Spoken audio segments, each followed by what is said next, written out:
এবারে সংবাদের সত্যতা যাচাই ভিত্তিক পরিবেশনা ফ্যাক্ট চেক। সত্য জানুন।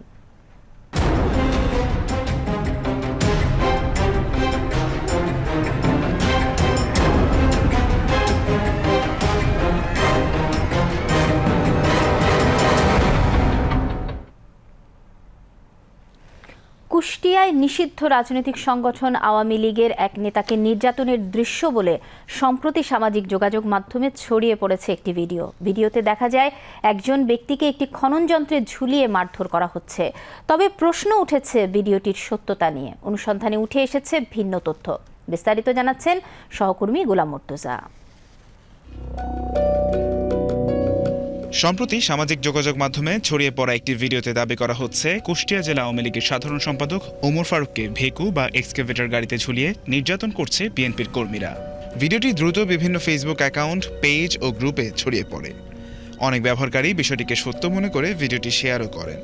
তবে ফ্যাক্ট চেক প্রতিষ্ঠান ফ্যাক্ট ওয়াচের অনুসন্ধানে দেখা যায় ভিডিওটি বাংলাদেশের নয়, বরং এটি ভারতের রাজস্থান রাজ্যের একটি ঘটনার ভিডিও।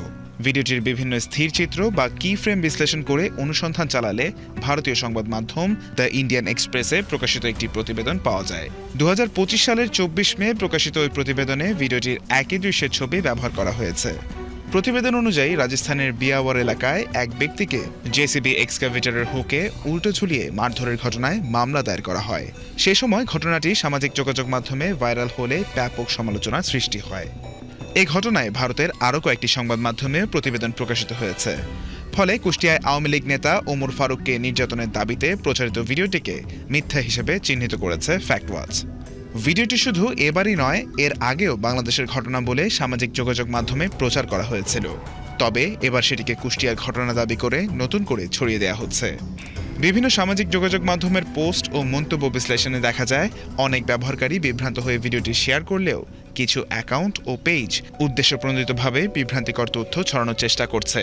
বিশেষজ্ঞরা বলছেন ভিন্ন দেশের বা পুরনো ঘটনার ভিডিও নতুন প্রেক্ষাপটে প্রচার করে জনমনে বিভ্রান্তি সৃষ্টি করা অপতথ্য ছড়ানোর একটি সাধারণ কৌশল।